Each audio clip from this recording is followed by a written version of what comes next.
Covering Hurricane Delta are field reporters Emily and William Snow.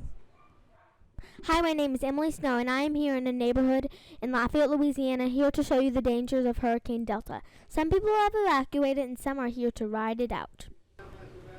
As you can see, the trees practically flying like Dorothy's house. Lowe's might want to buy some more trees because they are about to sell out. I do not believe our swings are going to make it, and our dog might have a fear of storms. If it would have been in the morning, she would have woke up the whole neighborhood. Well, I guess I'll have to give the mic to William. Well, this is Emily Snow, signing out. Hi, I'm William. As you can see, that tree's going crazy. And, oh look, how did that basketball fall over? Oh, wait, hold on!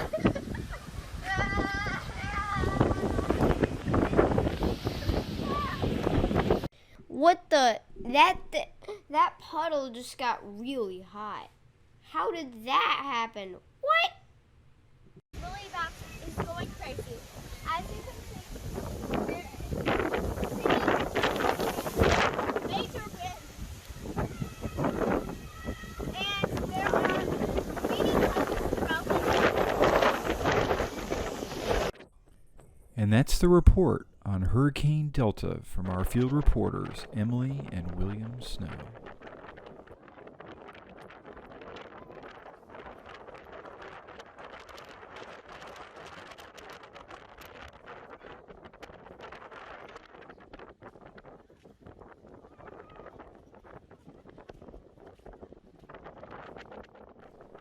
Be safe, y'all.